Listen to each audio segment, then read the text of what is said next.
This is Major Tom to ground control. I'm stepping through the door,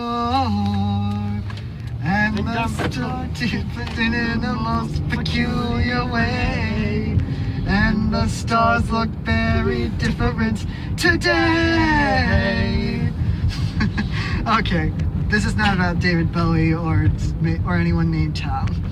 Today we are going to see First Man, a new Neil Armstrong biopic from one of my personal favorite directors of the modern era. Honestly, this is a movie that I was looking forward to the second they announced the director and lead actor, because I loved because Damien Chazelle does great work. I loved Whiplash, and I really like La La Land. Yeah. So obviously bringing Ryan Gosling back, well, they're just going to become like a big deal now. These two are basically just the dream team. They're like Scorsese, De Niro, or Scorsese DiCaprio, or just a Tarantino, Samuel L. Jackson, stuff like that. Just basically, they're a team up of epic proportions.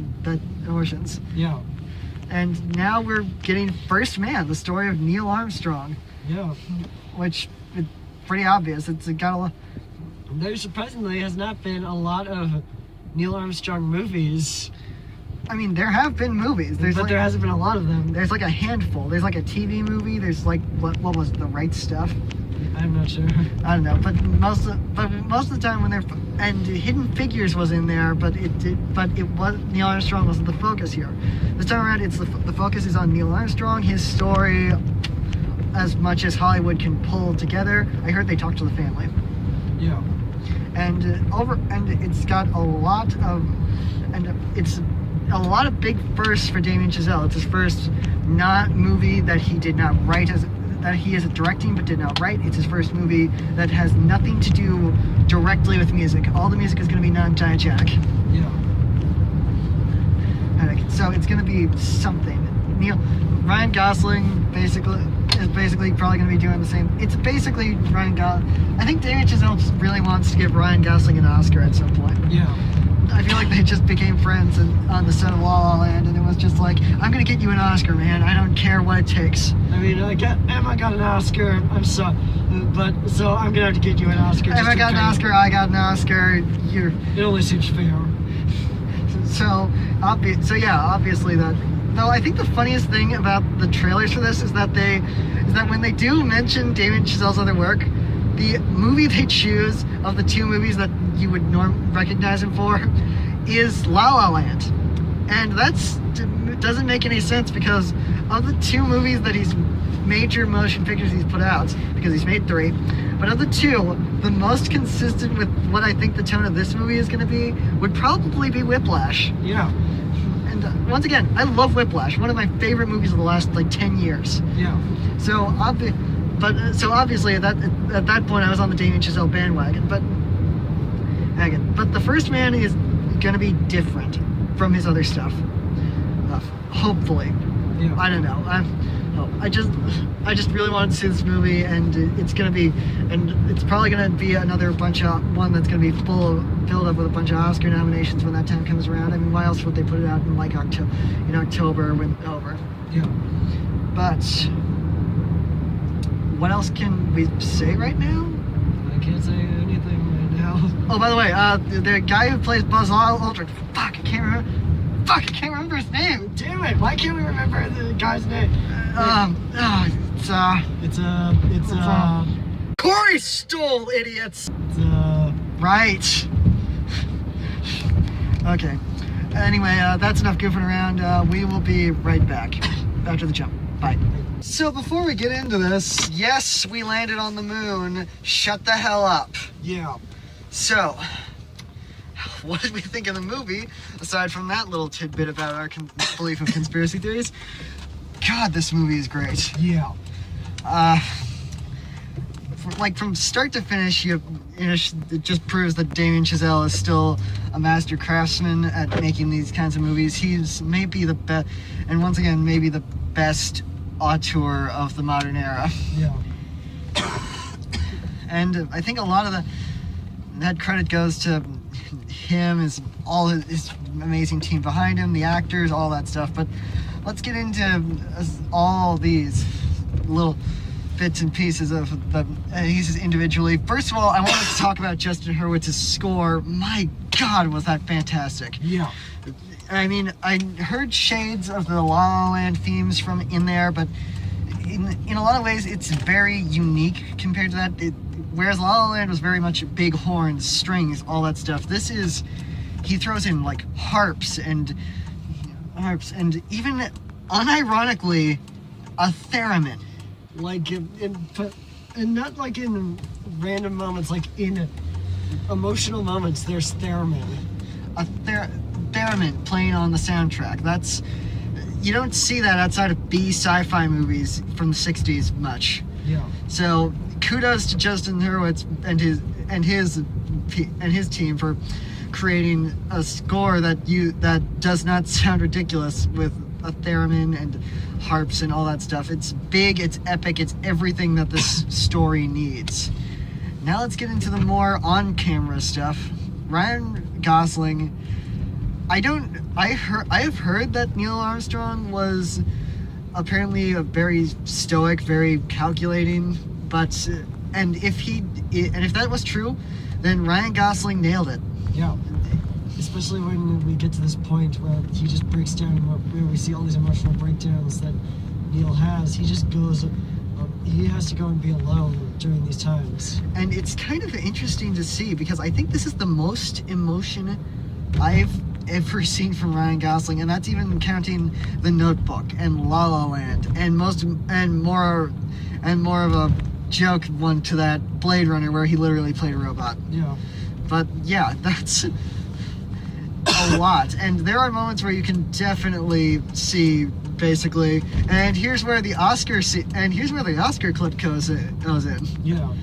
And it's basically the same with Claire Foy as Janet Armstrong. Yeah, we see a lot of the stuff from her perspective because, well, she had to deal with this stuff just as much as he did. And over the course of the movie, we see all these things. We see they basically put this out there as the Neil Armstrong biopic, but in a lot of ways, this is the story of a lot of the people who had to work together to make those first steps on the moon happen. Yeah.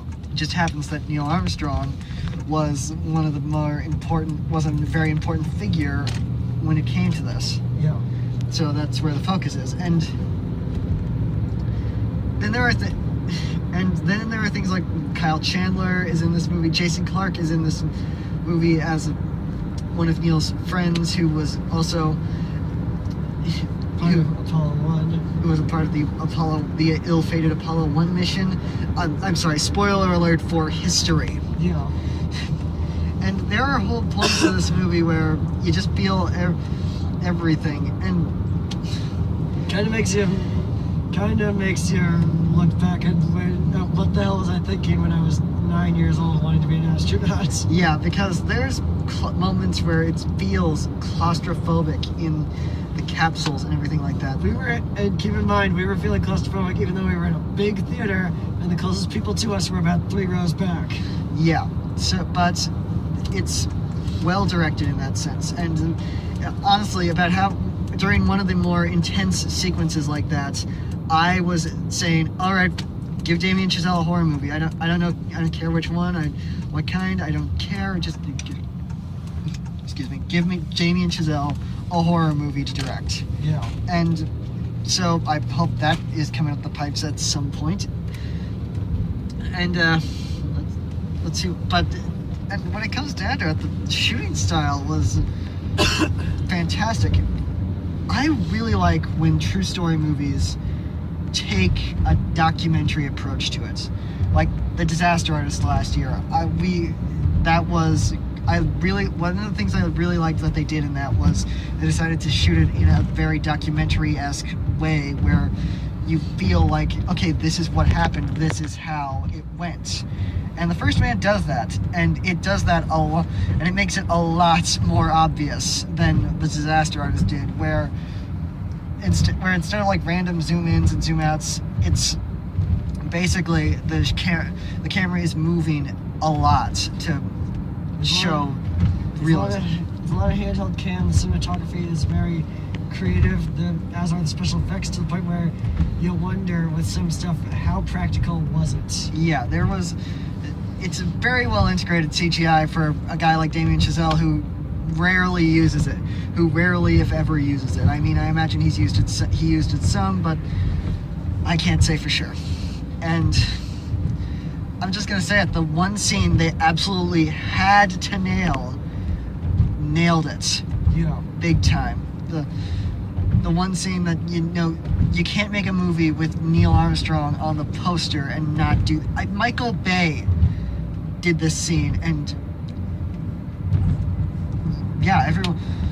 Basically, this was the one. It was the one scene that they basically had to nail, and it worked. And I feel like, overall, I feel like this movie is going to be kind of a big required viewing in a lot of history classrooms, and maybe some science classrooms, because we watched Apollo 13 in sophomore history class, so this might be the new one that comes through. Along with an old TV movie that they put out a few years back, that they put out a long time ago about the Apollo 11 mission. But it's bigger, it's more cinematic, and also it's PG-13, so he can get away with it instead of just showing like the first 5 minutes of Saving Private Ryan and saying, okay, let's cut away.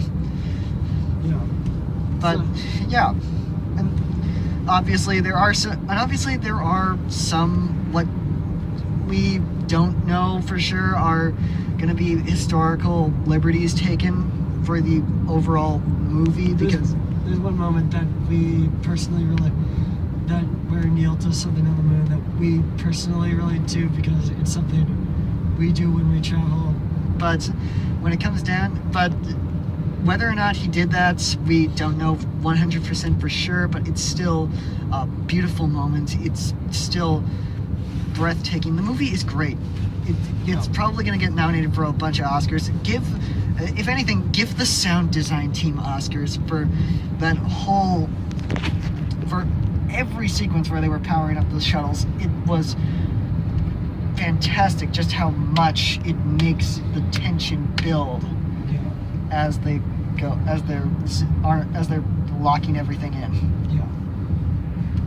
And yeah, this is a great movie, obviously. Damien Chazelle is now 3 for 3 when it comes to his movies. Obviously, he's probably going to get nominated for the third set of Oscars, which means that if he ever does, I don't know if he's ever going to make an actual blockbuster movie. But if he does, I'm still going to be in line for it. But hey, I'm waiting to see what he does next, because right now he can do no wrong in my eyes. Yeah. So, I think that's it. Yeah. All right. So First Man, go see it if you have not already, because this is still really late. And you know what? And just like, subscribe, all that good stuff. Leave in the comments what you thought of First Man, and we will see you guys next time when we will rock you. I don't know what I was doing.